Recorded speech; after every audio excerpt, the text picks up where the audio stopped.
Ashford House's drawing room buzzed with refined conversation as London's elite ladies convened for their quarterly charitable society gathering. Elaborate chandeliers bathed the space in gentle light, illuminating elegant silk dresses and intricate coiffures. Servants moved gracefully among groups of women, carrying silver platters filled with tea and refined pastries. Lady Eugenie Weatherstone had strategically placed herself in what she deemed the room's most favorable location, a modest settee positioned near the window, cleverly concealed behind a substantial potted fern. This vantage point allowed her to monitor the event without becoming entangled in tiresome discussions about fashionable bonnets or which gentleman had partnered with whom at the previous week's ball. At 26, Eugenie had mastered the skill of social obscurity. Her appearance was hardly the issue, far from it. Her rich auburn locks and perceptive gray eyes had garnered sufficient attention during her debut season 9 years prior. However, when her father's financial ventures collapsed disastrously, the Weatherstone family found themselves hovering precariously near economic catastrophe. Prospective suitors vanished like mist beneath the morning sun. Her pride refused offers from gentlemen who regarded her merely as decorative, while practicality prevented her from entertaining romantic notions when her family required her dowry funds for urgent necessities, such as preventing their hereditary estate from deteriorating beyond repair. She took a sip of tea and permitted herself a modest smile of contentment. This arrangement suited her perfectly, watching society from a secure remove, fulfilling her obligatory presence for the charitable endeavor, and evading the sympathetic looks that inevitably surfaced when unwed women of a particular age assembled. Quote zero, a sharp, aristocratic voice proclaimed from behind the fern. Eugenie stiffened. Her teacup suspended midway to her mouth. Quote one responded another voice, Mrs. Pemberton, unless Eugenie was mistaken. Quote two, Eugenie's spirits plummeted as she comprehended they were speaking about her. She contemplated revealing her presence by standing, yet something in the initial speaker's tone, commanding, analytical, and entirely self-assured, kept her motionless. Quote 3. Quote 4. The aristocratic speaker, undoubtedly someone of title. Eugenie recognized with mounting concern, sounded curious rather than scornful. The first voice mused thoughtfully. Quote 7. Eugenie nearly sputtered her tea. The brazenness. Quote what night? Quote 9. The voice announced with evident satisfaction. Quote 10. Before Eugenie could comprehend this disturbing declaration, a woman rounded the fern with the intensity of a minor tempest. She appeared approximately 60 years of age, attired in magnificent lavender silk that proclaimed both prosperity and impeccable refinement. Her silver tresses were styled in an intricate arrangement that must have occupied her lady's maid for hours, and she displayed diamonds capable of sustaining a modest village for a year. Most significantly, she wore an expression of unwavering resolve. Lady Eugenie Weatherstone, the woman declared, settling onto the settee with the confidence of someone habituated to immediate compliance with her slightest desire.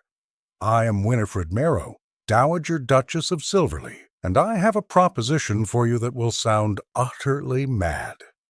Eugenie stared at her, keenly conscious that several other ladies had observed the Dowager Duchess's abrupt interest and were now monitoring their corner with undisguised fascination.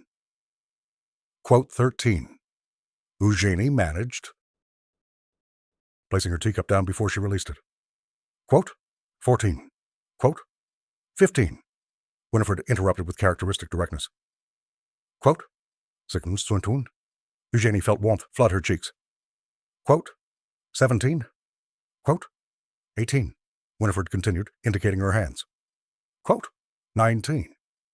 The candid evaluation, delivered without cruelty but with absolute conviction, rendered Eugenie temporarily mute. She had dedicated years to perfecting her appearance of genteel normalcy. and this woman had penetrated it within seconds. Quote 20. Winifred said more tenderly, though her eyes retained their sharpness. Quote 21. Quote 22. How to?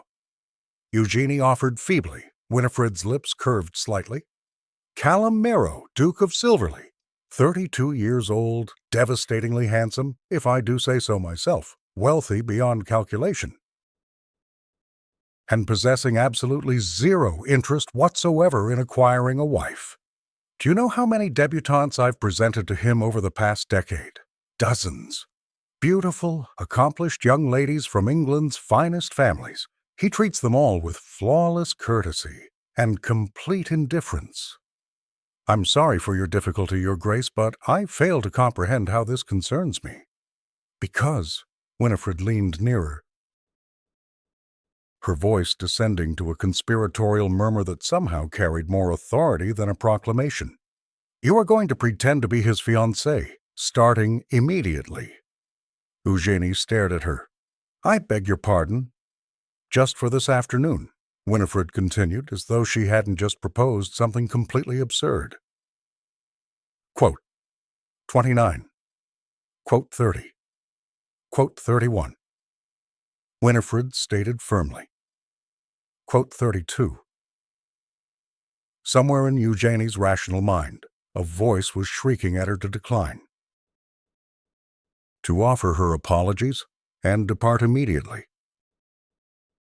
But another part of her, the part that had spent years observing her father's anxiety lines deepen, that had witnessed her mother quietly auction family treasures piece by piece, that had remained awake at night, calculating how many additional months they could sustain appearances before creditors arrived.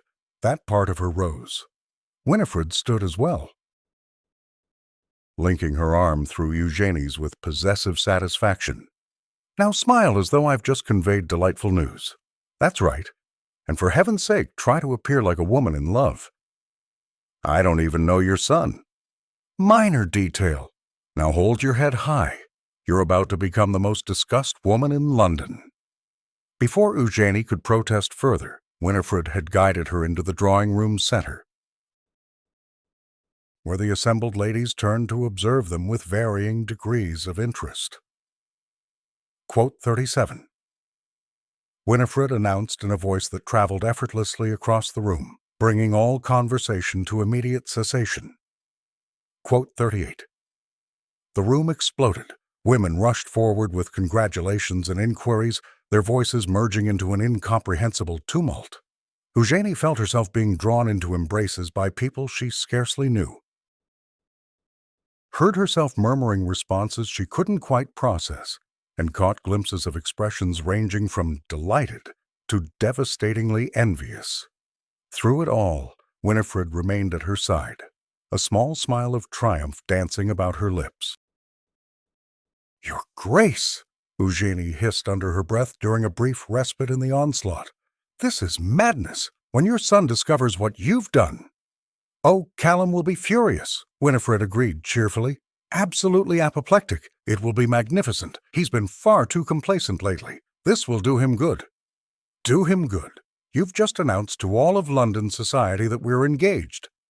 Indeed, I have. And now you have a choice. My dear, you can publicly humiliate both yourself and me by denying it in front of all these witnesses, ensuring that neither of our reputations ever recovers, or, Winifred's voice took on a steely quality. Quote 45. Quote 46. Eugenie's mind raced. I mean that I am prepared to be exceedingly generous to the woman who helps me solve my problem. Your family's financial difficulties could become a thing of the past. Lady Eugenie, all you need do is pretend to be in love with my son for one afternoon. Surely that's not too high a price. Eugenie looked at the faces surrounding her, women she'd known for years, but who had never particularly noticed her before. They were observing her now, though, examining her with curiosity, with jealousy, with the sort of regard that accompanied association with one of England's most sought-after gentlemen. She contemplated her father's weary eyes, her mother's courageous smile when she'd disposed of her grandmother's brooch the previous month, her younger brother's education suspended in uncertainty because they couldn't manage the costs. "What do I need to know about him?" she heard herself inquire. Winifred's smile broadened. Quote, 50. Quote, 51, Eugenie said. Quote, 52. Winifred looked at her with something approaching respect. Quote, 53, she added with a significant look. Oh, quote, 54. Oh, quote, 55, Eugenie said flatly. Quote, 56. Quote, 57. Quote, 58. Quote, 59. Quote, 60, Winifred said. Quote, 61. Eugenie's breath caught. That kind of money would change everything. Her father could stop selling off pieces of their heritage. Her mother could hold her head high in society again. Her brother could finish his education. All she had to do was pretend to love a man she'd never met for one afternoon, and then apparently continue the pretense for 3 months. It was mad. Completely, utterly mad. Quote, 62, Eugenie said. Quote, 63. Quote, 64, Winifred said. Quote, 65. Lady Cromwell was a formidable woman in puce satin, her expression hovering between congratulation and calculation. Quote, 66. Quote, 67. Winifred answered before Eugenie could speak. Quote, 68. Quote, 69. Lady Cromwell's eyes narrowed with interest. And where did you meet, if I may ask? Eugenie's mind went blank. Where would a duke and an impoverished lady even cross paths? She opened her mouth, desperately grasping for a plausible explanation. Quote, 71. Winifred supplied smoothly. Quote, 72. Hochfiats. Quote, 73. Eugenie seized on the lie gratefully. Quote, 74. She gestured vaguely. Quote, 75. It sounded absurd, even to her own ears, but Lady Cromwell seemed to accept it. Quote, 76. Quote, 77, Winifred said with satisfaction. The afternoon continued in much the same vein. Eugenie found herself repeating variations of the museum story. Accepting congratulations from women who had barely acknowledged her existence before, and feeling increasingly like she'd been swept up in a theatrical production without being given her lines. By the time the charitable society meeting concluded, her face ached from forced smiling, and her mind reeled from the sheer audacity of what she'd just done. As the ladies began to depart, Winifred squeezed her arm. Quote, 78. Quote, 79, Eugenie said quietly. Quote, 80. Winifred's expression turned thoughtful. Callum has spent the last decade avoiding his responsibilities where marriage is concerned. Perhaps this will remind him that a duke has duties beyond managing estates and attending Parliament. Sometimes, my dear, we must be forced into recognizing what we truly need. And what if what he truly needs isn't me? Then we'll have 3 months to discover that, won't we? Winifred patted her hand. But I have a feeling you're going to surprise us both. There's more to you than a pretty face and good breeding, Lady Eugenie. I saw it the moment you started asking practical questions instead of swooning over the honor of becoming a duchess. Callum needs someone with intelligence and spine. Not another simpering debutante. You might be exactly what he requires. With that cryptic statement, the Dowager Duchess swept away, leaving Eugenie standing in the emptying drawing room, wondering what on earth she had just agreed to. She was supposed to pretend to be the Duke of Silverleigh's fiancé, a man she had never met, a man who, according to his mother, despised dishonesty and manipulation. This was without question the most ridiculous situation she had ever found herself in. And yet, as she made her way home in the Weatherstones' shabby carriage, another reminder of their reduced circumstances, Eugenie couldn't quite suppress a flutter of something that might have been anticipation. For the first time in years, something interesting was happening to her, something unexpected and absurd and potentially disastrous, but also possibly something that could save her family. She arrived home to find her mother in the drawing room mending curtains that should have been replaced 2 years ago. Eugenie looked at her mother, still beautiful despite the lines of worry around her eyes, still maintaining the graceful dignity that had made her one of the most admired women of her generation. Still pretending that everything was perfectly fine, even as their world crumbled piece by piece. Quote 86. Eugenie said slowly, "Homon mummy." Quote 87. Her mother's needle stopped mid-stitch. "You what?" "To the Duke of Silverleigh." His mother announced it to the entire charitable society. "The wedding is to be in 3 months at St. George's." There was a long, profound silence. Then her mother set down her mending with great care. "Eugenie Charlotte Weatherstone, sit down and explain yourself this instant." As Eugenie recounted the afternoon's events, she watched her mother's expression cycle through disbelief, horror, and finally cautious calculation. "Let me understand this correctly," her mother said when Eugenie had finished. "The Dowager Duchess of Silverleigh has promised to compensate you, us, for participating in a false engagement to her son." "Yes, an engagement that will last 3 months and then be quietly dissolved. That's what she proposed." "And you believe she'll actually pay what she's promised?" "The Dowager Duchess didn't become one of the most influential women in London by breaking her word, Mother. If anything, her reputation for keeping promises is fearsome." Her mother was quiet for a long moment. "Do you know what this could mean for us if she keeps her word?" "I know. Your father could hold his head up again. We could repair the roof. Edward could finish his education properly." "I know, Mother." Another silence fell between them, heavy with unspoken implications. "You'll have to meet him eventually," her mother said finally. "The Duke. He'll undoubtedly have thoughts about his mother announcing his engagement without his knowledge or consent." Eugenie felt her stomach twist with apprehension. "Yes, I imagine he will." "Is the Dowager Duchess certain he won't simply denounce the engagement immediately?" "She seems to think he'll be practical about it once he considers the implications. A public scandal would harm his reputation as much as ours. Perhaps." Her mother picked up her mending again, though her hands trembled slightly. "This is dangerous, Eugenie. If it goes wrong, we'll be no worse off than we are now," Eugenie said firmly. "And if it goes right, we might actually have a future that doesn't involve selling grandmother's things piece by piece." Her mother's eyes filled with tears. Quote 106. Quote 107. Eugenie crossed to her mother's chair and knelt beside it. "But this is our reality, and for once I have a chance to actually do something about it. I'm not going to let pride or fear stop me." Her mother touched her cheek gently. "You're so much braver than I ever was. I learned from the best." Eugenie said softly, "You've been brave every day, keeping this family together."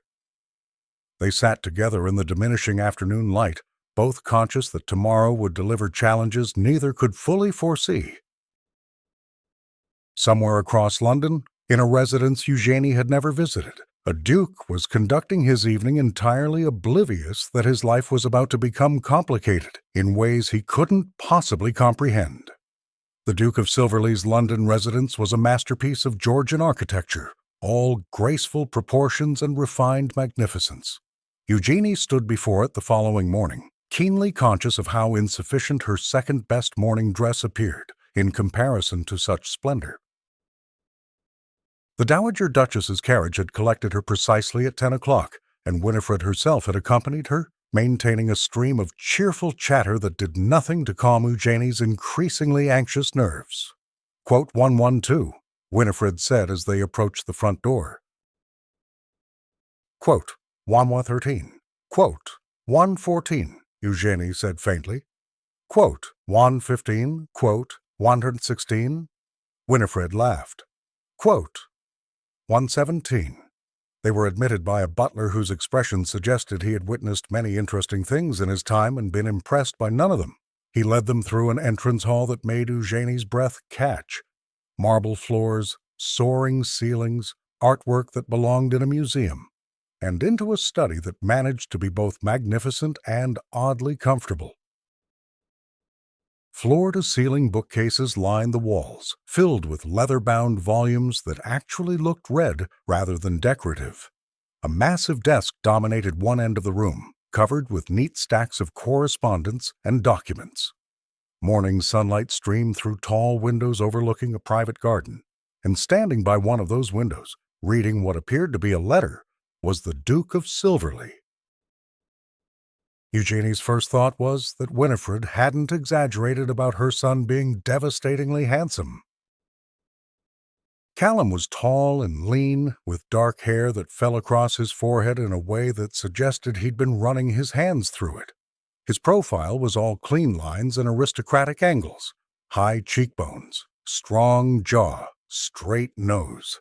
He wore no coat, just shirt sleeves and a waistcoat, and even in this casual state of dress, he radiated the kind of authority that came from generations of breeding and power. Then he turned, and Eugenie saw his eyes. Gray-green, intelligent, and absolutely furious, he said in a voice of deadly calm. Winifred said brightly. The temperature in the room seemed to drop several degrees. Callum's gaze shifted to Eugenie, and she felt herself being assessed with the same thoroughness his mother had displayed the day before, but with considerably less warmth. "Lady Eugenie," he said with excruciating politeness, "how unfortunate that we're meeting under such creative circumstances." "Your Grace," Eugenie managed, resisting the urge to curtsy. She might be pretending to be engaged to him, but she'd be damned if she'd act intimidated. "I assure you this situation is as unexpected for me as it is for you." One dark eyebrow rose. "Somehow, I doubt that. Most women who claim to be my fiancée generally have at least a passing acquaintance with me first." "Callum, don't be nasty," Winifred said. "Eugenie is doing us a tremendous favor." "A favor?" His voice could have frozen water. "By participating in my mother's deranged scheme to manipulate me into marriage. How charitable." "I'm standing right here," Eugenie said sharply, her own temper stirring, "and I'm perfectly capable of speaking for myself." "Your Grace, so perhaps you could direct your anger where it actually belongs, at your mother, rather than taking it out on me." There was a moment of shocked silence. Then, to Eugenie's surprise, Callum's lips twitched. "Backbone, how refreshing." He crossed to his desk and tossed down the letter he'd been holding. Quote 134. Winifred settled herself into a chair as if preparing for a pleasant chat. Quote 135. Quote 136. Callum repeated flatly. Quote 137. Quote 138. Callum's gaze swung back to Eugenie. "And you simply agreed without question?" "Your mother offered compensation," Eugenie said directly, seeing no point in dissembling. "My family has financial difficulties. She proposed a business arrangement. I pretend to be engaged to you for 3 months, and in exchange, she provides enough funds to resolve our debts. It seemed straightforward enough." She watched his expression carefully, trying to read his reaction. To her surprise, he looked more intrigued than insulted. "Honest, at least," he observed. "Most women would pretend to some romantic motive." "I'm not most women, Your Grace, and I have no interest in deceiving you about my reasons." "No, apparently you only have interest in deceiving all of London society." But there was less heat in his voice now, more calculation. "That was your mother's idea," Eugenie pointed out. "I was simply drinking tea and minding my own business when she dragooned me into this scheme." "And yet you didn't refuse." "No," Eugenie admitted. "I didn't, because my family needs help, and I'm not too proud to accept it when it's offered, even if it comes with strings attached." Callum studied her for a long moment. Then he turned to his mother. 3 months?" 3 months, Winifred confirmed. "Long enough to satisfy society and get the gossips talking about something else. After that, you and Eugenie can have a quiet dissolution of the engagement. No scandal, no drama. Except that I'll be known as the man who broke an engagement with a respectable young woman, Callum pointed out. That won't exactly enhance my reputation. We'll say it was mutual. Winifred said, Discovered you didn't suit. Happens all the time. And in the meantime, I'm expected to play the devoted fiancé. It would be helpful, his mother agreed serenely. Callum was quiet for a moment, his expression unreadable. Then he moved to pour himself a glass of whiskey from the decanter on his desk. It's 10 o'clock in the morning, Winifred observed. Yes, and I've just discovered I'm engaged to a complete stranger. I believe that warrants morning drinking. He downed half the glass, then looked at Eugenie again. Tell me, Lady Eugenie, are you aware of what being engaged to a duke actually entails? The social obligations, the scrutiny, the endless parade of tedious events you'll be expected to attend at my side? I imagine it's considerably more pleasant than watching my family's home fall apart around us, Eugenie said evenly. Something flickered in his eyes. Surprise, perhaps, or reluctant respect. You're remarkably pragmatic about this. I find pragmatism useful in difficult situations, and this is a difficult situation. Extraordinarily so, Eugenie agreed, but not insurmountable. Your mother is right about one thing. If you denounce the engagement now, it creates a scandal that harms both of us. Better to maintain the fiction for a short time and then end things quietly. 3 months isn't so very long. Callum finished his whiskey and set down the glass with precise care. Very well, I'll agree to this absurd charade on 2 conditions. Which are? Winifred asked. First, we establish clear terms. Lady Eugenie will receive her compensation in stages. 1/3 now to demonstrate good faith, 1/3 at the halfway point, and the final third when the engagement ends amicably. That ensures cooperation from all parties. Agreed, Winifred said promptly. And the second condition? Callum looked directly at Eugenie. You move into this house immediately. What? Eugenie and Winifred spoke simultaneously. If we're going to convince London society that this engagement is real, we need to be seen together frequently. That means dinners, events, morning rides in the park, all the tedious courtship rituals people expect. It will be far easier if you're living under my roof, with my mother as chaperone, of course. Callum, that's highly irregular, Winifred protested. So is arranging a fake engagement without my knowledge, he countered. Besides, plenty of engaged couples live in the same household with appropriate chaperonage. It will actually make our story more convincing. He had a point, Eugenie realized with dismay, and she could see the calculation in his eyes. This was a test. He expected her to refuse, to balk at such an unconventional arrangement. All right, she said. Both Merrows turned to stare at her. All right, Callum repeated. If it makes the arrangement more practical, I see no reason to object, as long as the living situation is properly chaperoned, and as long as you understand that this is purely a business arrangement. Purely business, Callum agreed. But something in his expression suggested he found her compliance surprising. Then we have an accord. Mother, I trust you can make the financial arrangements Lady Eugenie and I have discussed. Of course. Winifred looked between them, clearly pleased with how this was unfolding. I'll have the first payment delivered to Lord Weatherstone this afternoon. Excellent. Lady Eugenie. How soon can you relocate your belongings? Tomorrow. Eugenie's mind was reeling. Everything was moving so fast. Quote 189. Callum moved back to his desk, already dismissing them. Quote 190, quote 191. Eugenie said. Quote 192. Callum looked up. And for the first time she saw a hint of humor in his eyes. She said quickly. His smile was sardonic. Quote 197. He returned his attention to the papers on his desk. A quote 198. It was clearly a dismissal, Eugenie followed Winifred out of the study, her mind churning with everything that had just transpired. In the space of a single morning, she'd gone from impoverished lady to the Duke of Silverleigh's fiancée. She was moving into his house tomorrow to spend 3 months pretending to be in love with a man who clearly resented the entire situation. What had she gotten herself into?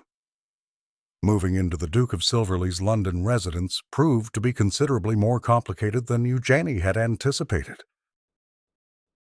Her mother had spent the entire evening in a state of anxious excitement, alternating between concerns about propriety and relief at the promised financial assistance that had indeed arrived that afternoon, delivered in person by the Dowager Duchess's secretary with a bank draft that had made Eugenie's father's hands tremble. He'd said quietly, staring at the paper as if it might vanish, "This is actually happening." "Try not to spend it all at once," Eugenie had said, attempting levity to cover her own anxiety. "I've committed to 3 months of extremely awkward social theater." Now, watching her meager belongings being loaded into the Merrow family carriage, she felt the full weight of what she'd agreed to settle over her like a physical thing. Quote 203. Her mother said softly, squeezing her hand.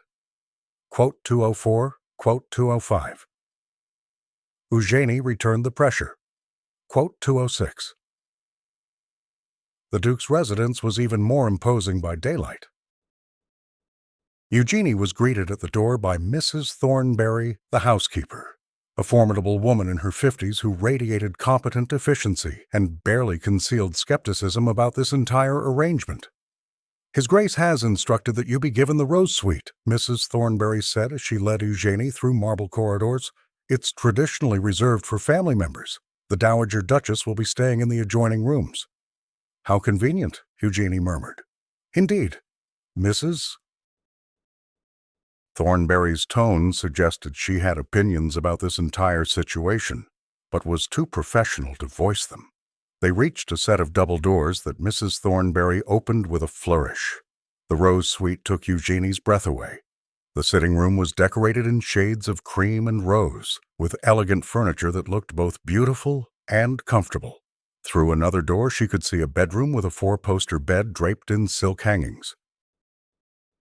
It was easily 3 times the size of her bedroom at home.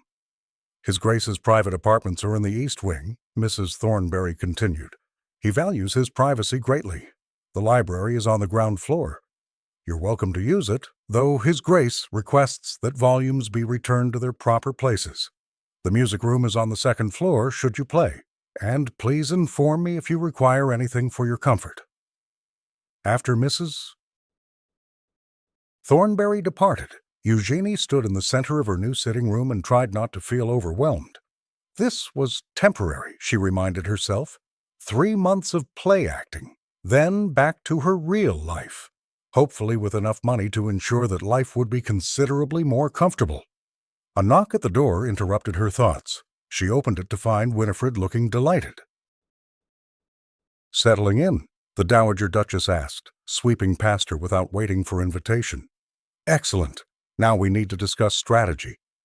"Strategy?" "For convincing society that you and Callum are genuinely in love. It won't be easy. My son has never shown interest in anyone before. People will be scrutinizing every interaction." Eugenie sank into one of the chairs. "Wonderful. More pressure." "Don't be dramatic." "Dear, I have complete faith in your abilities." Winifred settled across from her. "Now, there's a dinner party at Lady Hathaway's tomorrow evening. Excellent opportunity to be seen together in public. Callum will need to be attentive, holding your chair, fetching refreshments, that sort of thing. And you'll need to look at him as if he's utterly fascinating. That might be challenging, given that he looks at me as if I'm a particularly irritating inconvenience." "Oh. He's simply sulking. He'll come around." Winifred waved a dismissive hand. "Beneath that ducal frost, Callum is actually quite capable of charm. He just rarely bothers with it." "How reassuring." "Trust me, dear. My son is many things. Stubborn, proud, occasionally insufferably arrogant. But he's not stupid. He knows this arrangement benefits him as much as you. Once he stops being annoyed about being outmaneuvered, he'll commit properly to the performance. Eugenie hoped she was right. The thought of spending 3 months with a man who resented her presence was exhausting to contemplate. Dinner that evening was precisely as uncomfortable as Eugenie had feared. She'd chosen her best evening gown, emerald silk that had been beautiful 4 years ago and was merely presentable now, and arrived in the formal dining room at exactly 7 o'clock. Callum was already there, dressed impeccably in black evening clothes that made him look like something from a Renaissance painting. Devastatingly handsome and completely unapproachable. He rose when she entered, which was proper, but the gesture felt mechanical rather than courteous. "Lady Eugenie, punctual. I appreciate that in a person." "I try not to waste other people's time," she replied, taking the seat the footman held for her, "even when I'm being forced into their company through maternal scheming." His lips twitched. "At least we agree on something." The first course was served, a delicate soup that Eugenie barely tasted. The silence stretched between them, broken only by the quiet clink of silver on china. Finally, Callum spoke. "We should probably establish some ground rules." "Beyond moving in with you and pretending to be madly in love?" "Beyond those, yes." He set down his spoon with precise care. "First, I expect discretion. Whatever happens or doesn't happen within these walls stays private. No gossiping with friends, no confiding in family beyond what's necessary." "Agreed." "Second, we'll need to coordinate our schedules. I have obligations that can't be avoided. Parliamentary sessions, estate business, social events that I've already committed to. You'll need to accompany me to at least some of them." "I expected that." "Third," he paused, studying her, "we should probably make an effort to actually know each other. People in love generally have conversations." "What a revolutionary concept," Eugenie said dryly. "Engaged couples talking to each other." "Don't be sarcastic." "Then don't state the obvious." They glared at each other across the table. Then, unexpectedly, Callum laughed, a genuine sound of amusement that transformed his face entirely. "You're not what I expected," he admitted. "What did you expect?" "Someone more compliant, simpering, perhaps. Most women confronted by a duke's displeasure would be apologizing profusely by now." "I'm not most women, and I didn't actually do anything wrong. Your mother did. If you want apologies, direct them appropriately." "Fair point." He leaned back in his chair, regarding her with new interest. "Tell me about yourself." "Lady Eugenie, beyond the financial difficulties that brought you into this mess." It was the first time he'd asked her anything personal. Eugenie considered how much to reveal. Quote $2.49. Quote $2.50. Callum's interest sharpened. "My mother said something about that. What do you read?" "Currently working through Locke's essays. Before that, Hume. I find epistemology fascinating. The question of what we can truly know versus what we merely believe. Most ladies I've met consider philosophy tedious. Most gentlemen I've met consider ladies tedious, so perhaps we're even." He laughed again, clearly surprised by her response. "Touché. And the mathematics. My father taught me when I was young, before he realized it wasn't proper. I've kept studying on my own. There's something satisfying about problems with definite solutions, unlike most of life." "Can't argue with that." Callum reached for his wine glass. "All right, my turn. I'm 32. Cambridge, as my mother mentioned. I take my seat in the House of Lords seriously. Currently involved in reform discussions about poor laws and factory working conditions. I collect first edition philosophy texts, which probably makes me tedious. I fence regularly because I enjoy the discipline, and I despise dancing despite being adequately skilled." "Why do you hate dancing?" "Because it requires making small talk with simpering debutantes, while their mothers evaluate me like prize livestock." He grimaced. "Though I suppose I'll have to dance with you now to maintain appearances." "Lucky me. Lucky us," he corrected. "We're both stuck in this ridiculous situation." The main course arrived, roasted duck with vegetables, and they ate in more comfortable silence. Eugenie found herself relaxing slightly. Callum might be arrogant and clearly resentful of this engagement, but he was also intelligent and surprisingly honest. There were worse qualities in a temporary fiancé. "Lady Hathaway's dinner party tomorrow," Callum said after a while. "Are you prepared for that? It will be your first proper appearance as my fiancé. As prepared as one can be for public deception. You'll need to stay close to me. Answer questions about our courtship consistently. Stick to the British Museum story my mother invented. And, for heaven's sake, try to look at me occasionally as if I'm not completely insufferable. That might require considerable acting skill." "I have complete faith in your abilities," he said, echoing his mother's earlier words with obvious sarcasm. Quote, 271. Quote, 272.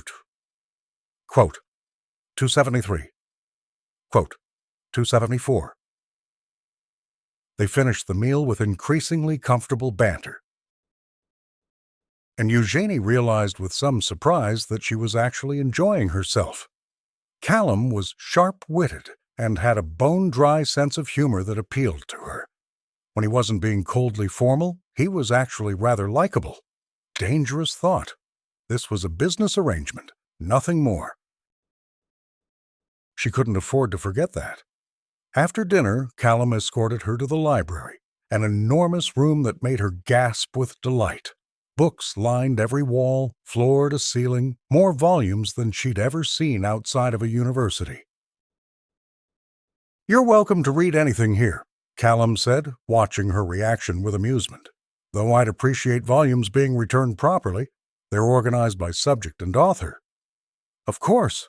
Eugenie moved along the shelves, reading titles with growing excitement. "You have Aristotle's complete works, and Plato. And is that a first edition of Descartes?" "It is."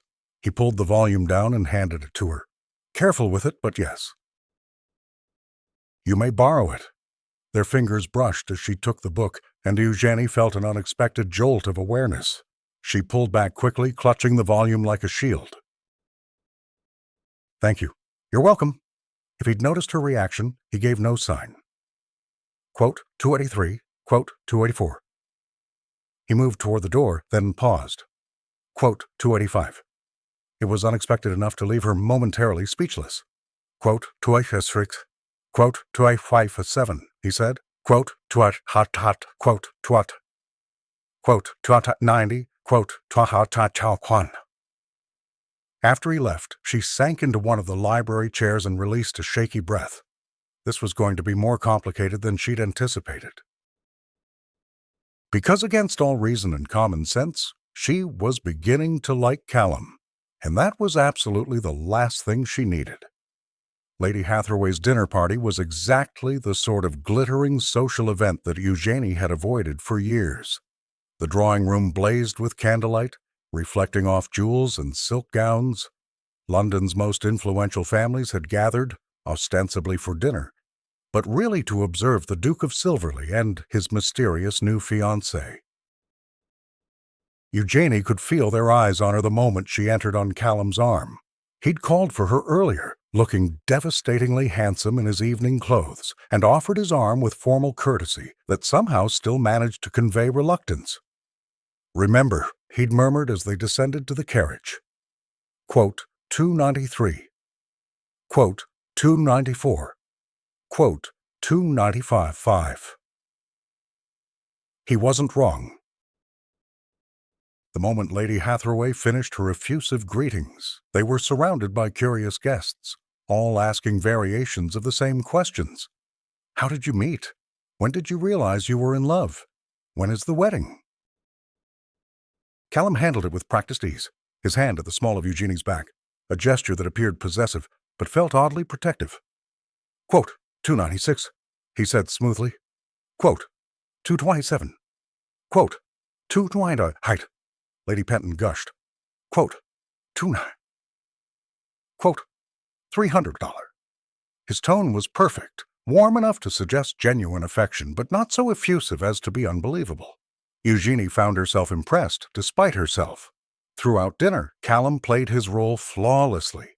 He held her chair, ensured her wine glass was filled, and engaged her in conversation about philosophy that was actually interesting rather than merely performative. To any observer, they appeared to be a couple genuinely fascinated by each other. Eugenie murmured during a lull in conversation. Quote, 3-2, he replied quietly. Quote, 303, quote, 3044, quote, 3055. His eyes met hers, and something flickered in them, sympathy perhaps. Quote, 306. Before she could respond, Lady Cromwell descended on them with her daughter in tow, a pretty blonde girl who looked barely 18 and absolutely miserable. Quote, 307. Arabella curtsied prettily but with visible reluctance. Quote, 308. Quote, 309. Callum's courtesy was impeccable, but Eugenie noticed his slight withdrawal, the way he'd positioned himself closer to her, as if using their engagement as a shield. Quote, 310. Lady Cromwell continued obliviously. Quote, 311. She trailed off meaningfully. Quote, 312. Arabella hissed, clearly mortified. Eugenie felt a surge of sympathy for the girl. Quote, 313. Arabella's expression brightened. Thank you, Lady Eugenie. I chose it myself. Mother wanted me in white, but I insisted on the blue. Quite right. White is so insipid. They chatted for a few moments about fashion, and Eugenie noticed Callum watching her with an expression she couldn't quite read. When Lady Cromwell finally dragged her daughter away to meet other potential suitors, he leaned closer. Quote, 316. Quote, 317. Quote, 318. Quote, 319. The evening continued in much the same vein. Eugenie found herself actually enjoying parts of it, particularly when she and Callum managed to find a quiet corner and discuss the political reform bill he was working on. He was passionate about improving conditions for factory workers, and his arguments were well-reasoned and compelling. Quote, 320, he said. Quote, 321. Quote, 322. He quote, 323. Quote, 324. Quote, 325. She laughed, and he smiled, a genuine expression that transformed his usually stern features. For a moment, it was easy to forget this was all pretense. As the evening wound down and they prepared to leave, Lady Hathaway pulled Eugenie aside. Eugenie manufactured an appropriate blush. Quote, 327.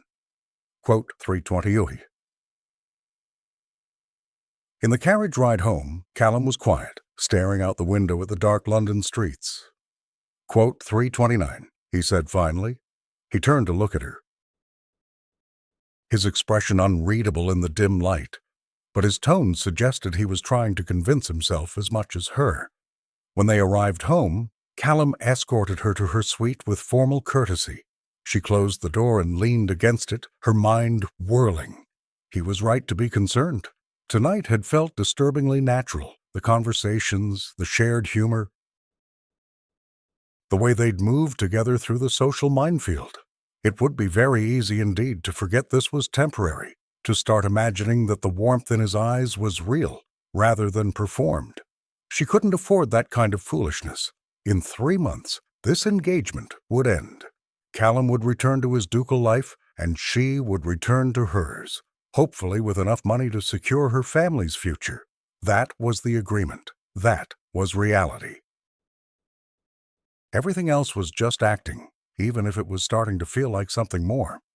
The next 6 weeks passed in a blur of social engagements, afternoon teas, and increasingly comfortable domesticity that Eugenie found both pleasant and deeply unsettling. She and Callum had fallen into a routine. Breakfasts were companionable affairs where they discussed the day's papers and planned their social calendar. Afternoons often found them in separate pursuits, Callum managing a state business or attending Parliament, Eugenie reading in the library or accompanying Winifred on charitable calls.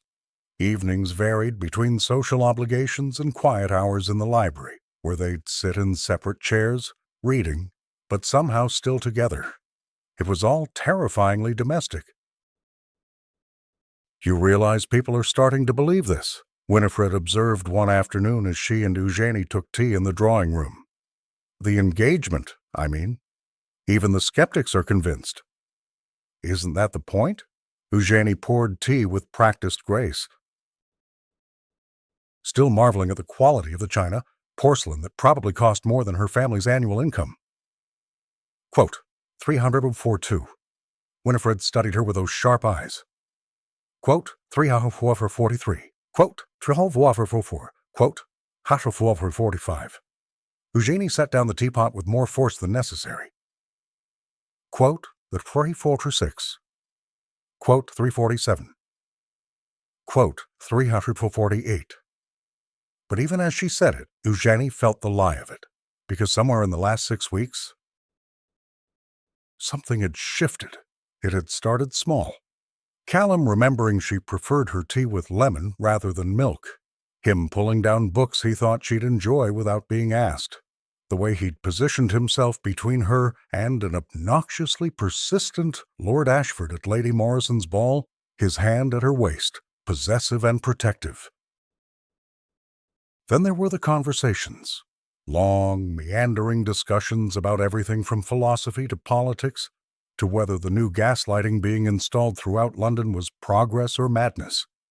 He listened to her opinions as if they mattered, challenged her thinking without dismissing her, and seemed genuinely interested in her perspective. She'd caught herself watching him when he wasn't looking, the way he ran his hand through his hair when frustrated with a particular passage in a book, the rare smile that transformed his stern features, the competent grace with which he moved through both ballrooms and his own study. And then there was last week, when he'd found her crying in the library. She'd received a letter from her father, enthusiastic and hopeful for the first time in years, talking about repairs to the estate and her brother's excellent progress at school. The relief of it, combined with the guilty knowledge that this was all built on deception, had overwhelmed her. Callum had walked in, taken one look at her tear-stained face, and without a word, pulled her into his arms. She'd cried against his shoulder while he held her, one hand stroking her hair, murmuring nonsense comfort. When she'd finally calmed enough to explain, he'd said simply, "You're saving your family. That's nothing to feel guilty about." "I'm lying to everyone." "We're lying to everyone," he'd corrected. Quote 352. The memory of his arms around her, the solid warmth of him, the unexpected gentleness. It haunted her. Quote 353. Winifred's voice pulled her back to the present. "Where did you go just now?" "Nowhere important." Winifred looked skeptical. "You know, I've been watching you and Callum together. The way he looks at you when you're not paying attention. The way you light up when he enters a room." "We're playing our roles," Eugenie said firmly. "As agreed." "If you say so, dear. But I've known my son his entire life, and I've never seen him look at anyone the way he looks at you. Not once in 32 years. Before Eugenie could formulate a response, Callum himself appeared in the doorway, looking unusually disheveled. His cravat was loosened, his hair mussed as if he'd been running his hands through it repeatedly, and his expression was somewhere between frustrated and exhausted. Quote 360, Winifred asked. Quote 361, Callum said tersely. Quote 362. Quote 363, Eugenie said. Quote 364. Quote 365. He noticed their tea setup and moved toward them. Quote 366. Quote 367. Eugenie said, pouring him a cup. He took it with a small smile. He settled into the chair beside her, close enough that she could feel the warmth of him. Eugenie offered, but his tone was teasing rather than dismissive. Quote, 375. Quote, 376. Callum laughed, the genuine sound that she'd come to treasure. Fair assessment, though don't let the philosophy dons hear you say that. What philosophy dons would I be speaking with? Good point. He stretched his legs out, relaxing visibly. Though you'd hold your own if you did. You've got a sharper mind than half the men I studied with at Cambridge. The casual compliment sent warmth through her. That's quite a statement from someone who graduated first in his class. It's also true. His eyes met hers with an intensity that made her breath catch. You know that, don't you? That you're genuinely intelligent, not just intelligent for a woman. She faltered, unsure how to respond to such direct praise. Because you are, he continued, and anyone who's dismissed you as merely decorative is an idiot who doesn't deserve your attention. Winifred cleared her throat meaningfully. Well, this is enlightening. They both seemed to realize simultaneously that they'd been staring at each other, that the atmosphere had shifted into something charged and complicated. Callum stood abruptly. Eugenie managed. He paused at the doorway. Looking back. Quote 390, quote 391, his mother confirmed. Quote 392. After he left, Winifred turned to Eugenie with a knowing smile. Quote 393, quote 394, Eugenie said quietly. Quote 395, quote 396, quote 397. Winifred's expression turned serious. Eugenie, dear, I know I orchestrated this arrangement initially. And yes, I had hopes it might become something more.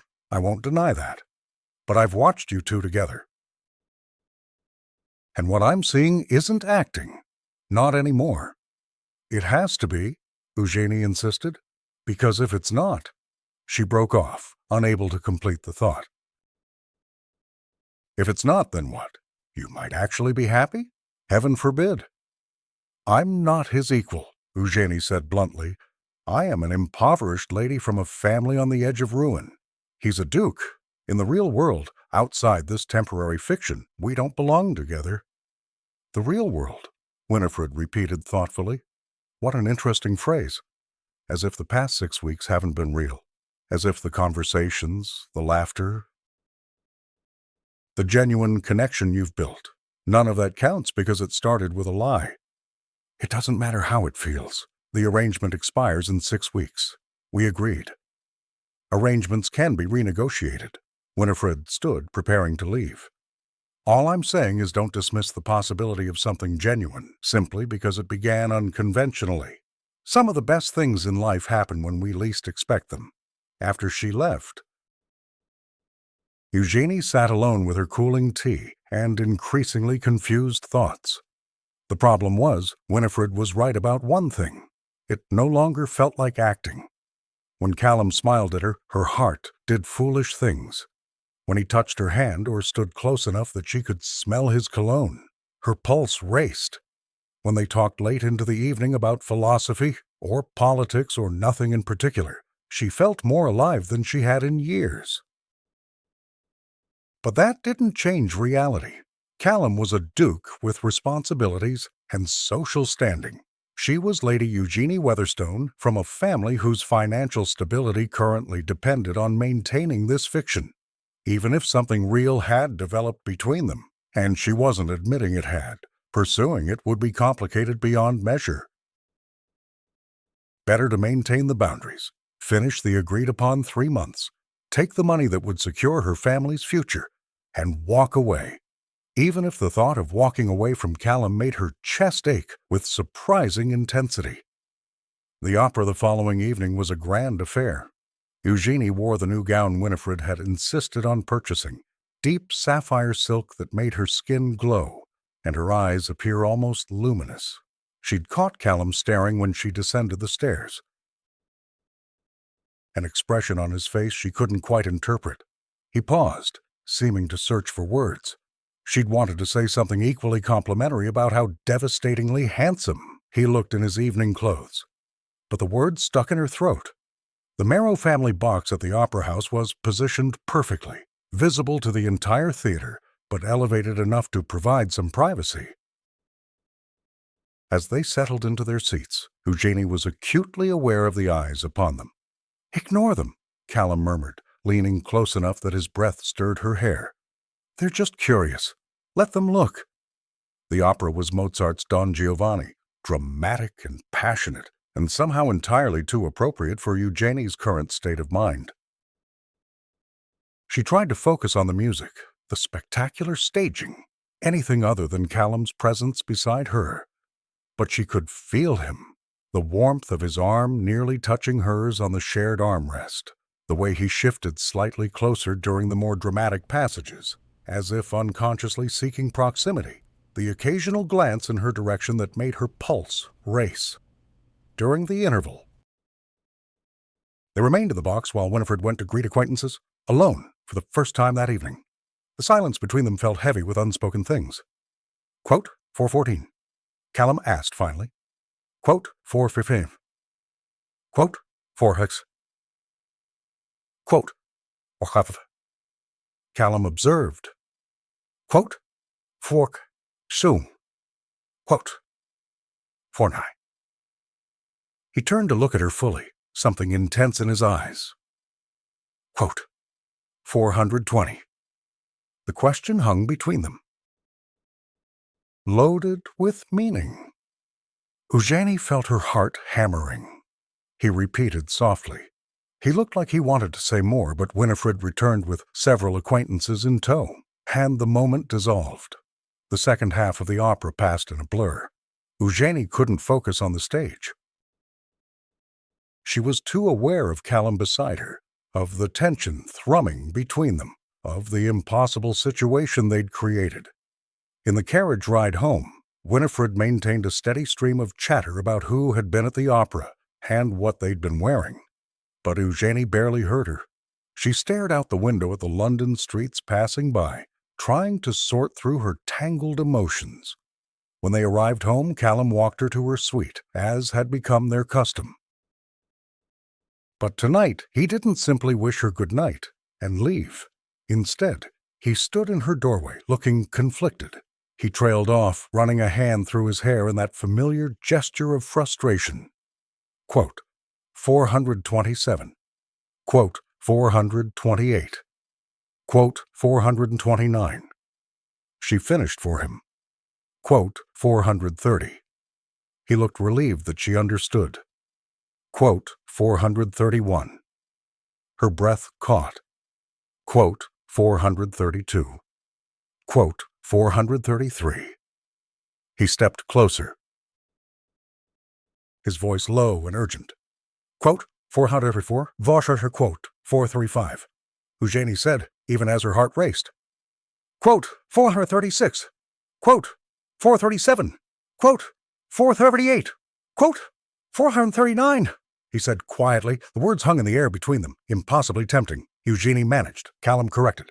He broke off, seeming to struggle for words. Quote, 444. He stepped closer still, until they were barely a foot apart. Quote, 445. Eugenie felt tears prickling behind her eyes. Quote, 4. Quote, 447. Quote, 448. I'll be, quote, 4. His hand came up to cup her cheek, thumb brushing away a tear she hadn't realized had fallen. Let's make this real. Marry me. Not as part of an arrangement, but because we choose it. Because what we've found together is worth keeping. It was everything she wanted and couldn't allow herself to have. Quote, 451. She whispered. Quote, 450. Quote, 453. Quote, 4544. She pulled away from his touch, wrapping her arms around herself. Quote, 455. He looked stricken. Quote, 456. Quote, 457. She said firmly, even as her heart broke. Quote 458. Quote 459. Quote 460, she said quietly. Quote 461, wow. He looked at her for a long moment, a dozen emotions flickering across his face. Finally, he nodded. Quote 462. Quote 463. He turned to leave, then paused. Quote 4424. After he left, Eugenie closed the door and slid down to sit on the floor, her elaborate gown pooling around her. She buried her face in her hands and let herself cry, for what she wanted. For what she was afraid to take, for the impossible situation they'd created. Because Callum was right. Somewhere in the last 6 weeks, she had stopped pretending too. She'd fallen in love with him, with his intelligence and his unexpected kindness, with his passion for making the world better, and his dry humor, with the way he looked at her as if she was the most fascinating person he'd ever met. But loving him didn't make the complications disappear. It didn't change the fact that their relationship was built on deception, that her family's financial security still depended on maintaining this fiction. 6 more weeks, then they would see if what they'd built could survive in the real world, outside the protective bubble of their arrangement. It was going to be the longest 6 weeks of her life. The remaining weeks of the engagement crawled by with agonizing slowness. Eugenie and Callum maintained their public facade, attending balls, dinners, and social events with perfect courtesy. To the outside world, they appeared the ideal engaged couple. In private, things were infinitely more complicated.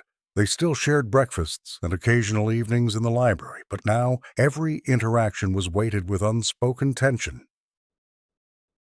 Callum never again mentioned making the engagement real, but his eyes said everything his words didn't. And Eugenie found herself aching with the need to close the distance between them, to give in to what she wanted. But she held firm to her decision. They needed time apart to be certain, with only 3 days remaining before their agreed-upon separation. Winifred summoned Eugenie to the drawing room with unusual urgency. The Dowager Duchess announced without preamble. Eugenie's stomach dropped. What kind of problem? Lady Cromwell has been investigating. She's gotten it into her head that this engagement is fraudulent. What? How? She's been questioning servants, checking records, generally being a nosy nuisance, and she's discovered something rather damning. Winifred paused significantly. There's no record of Callum ever visiting the British Museum during the time period we claimed you met. Eugenie felt the blood drain from her face. Can she prove anything? Not definitively, but she's spreading rumors, suggesting the engagement was arranged for financial reasons, that you're a fortune hunter who trapped Callum into this sham. That's not... She broke off. Realizing it was partially true, she had entered this arrangement for money, even if her motivations were more complex than Lady Cromwell could imagine. I know it's not the full truth, Winifred said gently. But perception matters in our world. If these rumors gain traction, it could damage both your reputation significantly. Then we'll end the engagement early as planned. Issue a statement about discovering we don't suit. That will only confirm suspicions that something was wrong from the beginning.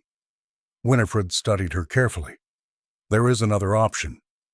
Which is? Make it real. Marry Callum. Not in 3 months. But now, this week, before Lady Cromwell's poisonous rumors can spread further, Eugenie's heart hammered. Quote 482, Sasha's quote 483, quote 484, quote 485, quote 486, Eugenie repeated hollowly. Quote 487, quote 488. Winifred's tone turned sharp. You've spent 6 weeks building something genuine with my son, whether you want to admit it or not. Don't let pride and fear destroy that because the timing isn't perfect. Before Eugenie could respond, Callum himself entered the drawing room. He looked tired, she noticed, shadows under his eyes suggesting he'd slept poorly. He said without preamble. His voice was carefully neutral, giving nothing away. Eugenie looked between them, Winifred with her calculating determination, Callum with his guarded expression. This was madness, complete and utter madness. Quote 493. She said slowly. Quote 494. Winifred took the hint, sweeping out with a knowing smile. Once they were alone, Callum moved to the window, staring out at the garden. Quote 495. Quote 496. Quote 497. Quote 498. Quote 499. He turned to face her. Quote 500. Quote 501. Quote 502. He moved closer, his expression intense. Quote 503. It was the most direct question anyone had ever asked her, and standing there, looking at Callum, this complicated, brilliant, unexpectedly tender man who'd somehow become the center of her world, Eugenie realized she was tired of lying to society, to Winifred, to herself. "I want you," she said simply. "I've wanted you for weeks now, but I was too afraid to admit it. Afraid it wasn't real, that I was fooling myself, that you only felt obligated because of the arrangement." His expression softened. "You're never going to be rid of me now, you realize, not after admitting that. Is that a threat, Your Grace?" "A promise." "Lady Eugenie." He closed the remaining distance between them. "So let me be equally direct. I love you, not because of any arrangement or convenience, not because we've been playing house and it's comfortable, but because you challenge me and fascinate me and make me laugh when I least expect it. Because you're brilliant and kind and stronger than you give yourself credit for. Because when I imagine my future, you're in every part of it." Tears spilled down Eugenie's cheeks. Quote 510. Quote 511. He cupped her face in both hands, thumbs brushing away tears. Quote 512. Quote 513. Quote 514. He broke off, searching her face. Quote 515. Eugenie reached up to cover his hands with hers. Quote ha 5 akis teats. Quote 5 15. But Callum admitted. Quote ha 5 8. Quote 5 blind. Quote ha 520. He said. Quote 521. Eugenie laughed through her tears. Quote 522. Quote 523. Quote 524. Quote 525. His expression turned serious. Quote 526. Quote 527. Eugenie took a shaky breath. Quote 528. Quote 529. Quote 530. Quote 531. He said her name with exasperation and affection in equal measure. Quote 532. Quote 533. He pulled her closer until they were barely an inch apart. Quote 534. Looking up at him, at the man who'd been her fake fiancé and had somehow become something infinitely more important, Eugenie felt the last of her resistance crumble. "Yes," she whispered. "Yes, I'll marry you. For real this time." The kiss was inevitable. Callum's lips met hers with a gentleness that contrasted with the intensity of the moment, and Eugenie felt herself melting into him. This wasn't the chaste kiss they'd performed for society at various events. This was real and raw and desperately honest. When they finally broke apart, both slightly breathless, Callum rested his forehead against hers. Quote 537. Quote 538. Quote 539. He grinned, that rare, transformative smile that made her heart skip. Quote 540. A discreet cough from the doorway made them spring apart. Winifred stood there looking insufferably pleased with herself. Quote 541. Quote 542. Callum said, his arm sliding around Eugenie's waist. "This week, as you suggested. But, Mother," his tone turned serious, "this is where your involvement in our relationship ends. You've had your fun playing matchmaker. Now let us actually live our lives without interference." "Of course, darling," Winifred said with suspicious sweetness, "though I do hope I'm still invited to the wedding." "You're invited," Eugenie assured her. "But Callum's right. This is our marriage, our choice. We're grateful for your creative intervention." "But—" "Say no more." Winifred waved a hand. "I understand perfectly. I'll simply enjoy my grandchildren when they arrive and resist all urges to meddle further." "Grandchildren?" Callum muttered. "We're not even married yet." "Details, darling. Now shall we discuss wedding arrangements? 3 days isn't much time." The wedding took place on a crisp autumn morning at St. George's Church, with considerably fewer than 500 guests. They'd kept it intimate, immediate family, a handful of close friends, and notably absent were Lady Cromwell and her poisonous gossip. Eugenie wore a cream silk gown that Winifred had commissioned, simple but elegant. As she walked down the aisle on her father's arm, she caught sight of Callum waiting at the altar. He looked nervous, she realized with amusement. The confident Duke of Silverleigh was actually fidgeting with his cravat. When she reached him, he leaned close enough to whisper, "Quote 554, quote 555, she whispered back, "Quote 556. The ceremony passed in a blur. Eugenie heard herself making vows that no longer felt like a performance. When Callum slid the ring onto her finger, a beautiful sapphire that matched the gown she'd worn to the opera, his hand trembled slightly. "I, Callum Edmund Merrow, take thee, Eugenie Charlotte Weatherstone." The words hung in the air, weighted with meaning. This was real. This was happening. When the vicar pronounced them married and Callum kissed her, Eugenie felt something inside her finally settle. All the fear and doubt and worry about whether this was right. It dissolved in the certainty that, yes, this was exactly where she belonged. The wedding breakfast afterward was a joyous affair. Eugenie's parents seemed younger than they had in years, her father actually laughing at something Winifred said. Her brother Edward, home from school for the occasion, declared Callum,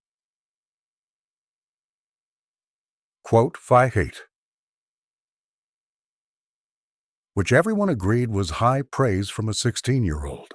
As the afternoon wore on, Callum pulled Eugenie aside into a quiet corridor.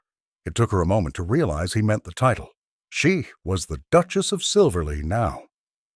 Quote 560, Wasapi Potter, quote 561. He pulled her closer, his arms encircling her waist. Quote 562, quote 563, quote 564. He produced a folded paper from his jacket. Quote 565. Eugenie unfolded the document, scanning the contents. Her breath caught. It was a trust deed establishing a permanent income for her family. Managed independently of their marriage, more than enough to maintain their estate comfortably and provide for her brother's education and future. Callum, this is insurance, he said quietly. So you'll never have to wonder if you married me for money. This is yours regardless of what happens between us. If our marriage succeeds, and I fully intend that it will, this gives your family security without being tied to my goodwill. If somehow we're completely wrong about each other and everything falls apart, you'll still have provided for them. Either way. That burden is lifted. She looked at him through tears. You didn't have to do this. Yes, I did, because I need you to know that I want you here as my wife, as my partner, because I love you. Not because you need my money or my protection. Those come freely. But your choice to stay has to be just that, a choice. Eugenie threw her arms around him, the document crumpling between them. You impossible. Wonderful man. How did I get so lucky? I believe my mother ambushed you at a charity tea, he said dryly. But I like to think fate played a role too. They stood there in the corridor, holding each other, until someone called that the carriages were ready to take them home. To their home, Eugenie realized. Not his house where she was a temporary guest, but their shared residence. The thought was both thrilling and terrifying. That night, after the guests had departed and the house had quieted, Eugenie stood in her new bedroom, the Duchess's suite, adjoining Callum's rooms, trying to process everything that had happened. A soft knock at the connecting door made her turn. "Come in." Callum entered, having changed out of his formal wedding clothes into a dressing gown. He looked younger somehow, less like a duke and more like just Callum. "I wanted to make sure you're all right," he said. "This has been a rather overwhelming day." "I'm fine, better than fine." She moved to where he stood, "though I keep expecting to wake up and discover this is all an elaborate dream. If it is, we're sharing it, which seems improbable." He reached out to tuck a strand of hair behind her ear, his touch gentle. "We don't have to. That is, I don't expect—" He broke off, clearly struggling. "Are you trying to tell me we don't have to consummate the marriage tonight?" Eugenie asked with amusement. "Yes, exactly that. We can take our time, get more comfortable with each other. There's no rush." She considered him for a moment. This man who'd shown her kindness when he could have been cruel, who'd respected her intelligence and valued her opinions, who'd just given her family financial security to prove his love was genuine. She asked softly. His eyes darkened. She moved closer until they were nearly touching. Quote 5806. Quote 587. His voice had gone rough. Quote at 588. Quote 589. She reached up to cup his face, drawing him down to her. Quote 590. The kiss that followed was nothing like their previous careful pecks for society. This was hungry and desperate and absolutely honest. Callum's arms came around her, pulling her close as if he'd never let go. He murmured against her lips. She pulled back just enough to smile at him. Quote 593. What followed was tender and sometimes awkward. They were both nervous despite everything, but also profoundly right. Every touch felt like a discovery, every kiss a promise. When Callum finally made her his wife in truth as well as law, Eugenie felt as if something fundamental had shifted in the universe. Afterwards, lying tangled together in the massive bed, Callum traced patterns on her bare shoulder. He said eventually, but he was smiling. Quote 598. Quote 599. Quote 600. Quote 601. And he hesitated. Quote 602. Quote 603. She turned to face him fully. Quote 600. Quote 605. He repeated with satisfaction. Quote 606. They fell asleep wrapped around each other, and for the first time in months, Eugenie felt completely at peace. 5 years later, the nursery at Silverleigh Manor was in absolute chaos. Eugenie stood in the doorway watching her husband attempt to wrangle their 3-year-old son, Thomas, while simultaneously preventing their 1-year-old daughter, Catherine, from eating the building blocks. Quote 607. Callum was saying with admirable patience. Quote 608. Catherine responded by shoving another block toward her mouth with determination. Quote 609. Eugenie asked with amusement. Callum looked up, his hair completely disheveled and his cravat nowhere to be seen. Quote 62. Quote 611. Quote 612. Callum said, but his tone was fond. He scooped up Catherine before she could succeed in eating the block. Quote 643. Thomas chose that moment to launch himself at Eugenie, who caught him with practiced ease. Quote 614. Quote 615. Quote 616. Callum admitted. Quote 617. Quote 618. Quote 619. Eugenie laughed, pressing a kiss to Thomas's dark hair, so like his father's. Quote 620. An hour later, they were walking through the village. Catherine perched on Callum's shoulders, and Thomas running ahead under strict instructions to stay where they could see him. "You know," Eugenie said, linking her arm through Callum's free one. Quote 622, quote 623, quote 624, quote 625. Callum smiled at her. Quote 626. He was right, Eugenie reflected. She'd gained confidence, taken on charitable work focused on education for working-class children, and even published a philosophical treatise under a pseudonym that had been rather well received. Callum had successfully championed his factory reforms, served on several parliamentary committees, and generally proved that dukes could care about more than hunting and gambling.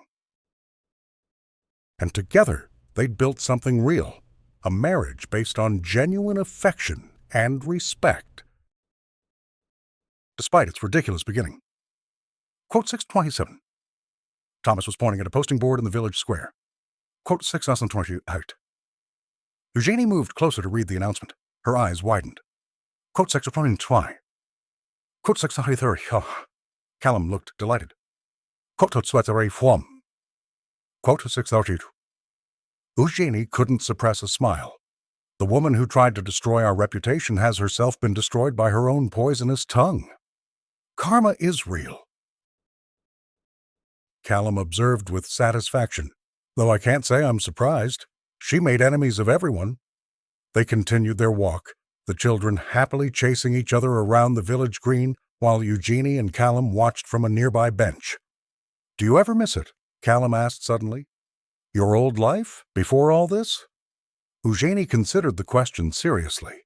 Did she miss being Lady Eugenie Weatherstone, impoverished and invisible?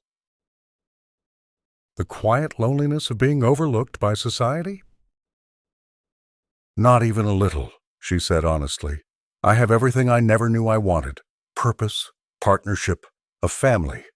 You." "Good," he pulled her closer, "because I'm rather attached to keeping you around." "Rather attached? What passionate language, Your Grace. Would you prefer if I wrote you poetry? Serenaded you publicly?" "God, no. I prefer you exactly as you are. Pragmatic, occasionally insufferable." "And mine." He kissed her temple. "Yours, always yours." Thomas chose that moment to tumble spectacularly, scraping his knee and immediately wailing. Eugenie hurried over while Callum dealt with Catherine, who decided this was an excellent time to try climbing a tree. Later, back at home with the children finally settled for their nap, Eugenie and Callum found themselves in the library, still their favorite room, still where they spent their quiet evenings together. "We should visit your parents this weekend," Callum said, reviewing correspondence. "Your father wants to show me something about the new drainage system." "He's so proud of that drainage system," Eugenie said with affection. Since the financial stability Callum had provided, her father had thrown himself into improving the estate. "He's become quite the expert on agricultural management." "Good. He seems happy." "He is. They both are." She looked at Callum over the top of her book. "Thank you for that." "For what?" "For giving my family security. For never making them feel like charity cases. For treating them with respect even when it would have been easy to be condescending."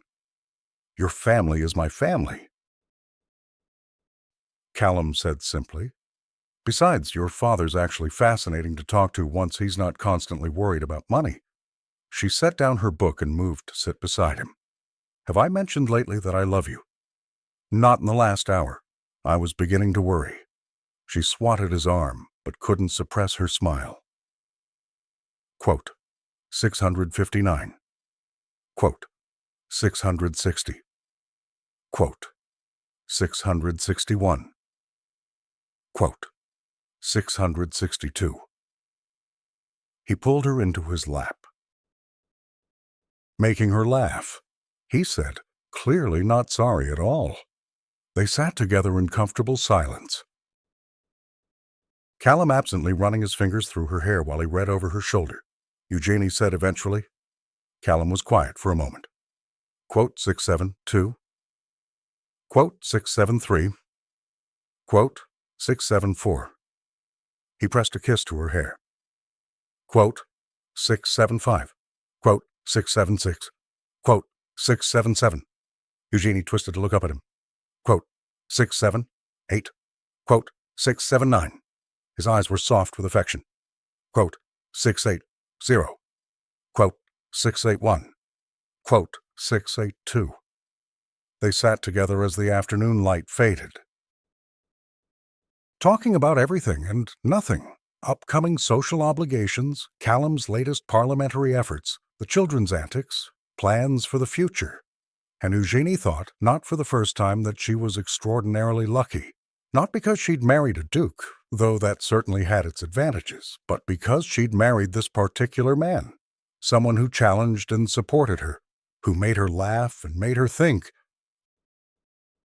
who'd given her a partnership she'd never dreamed possible.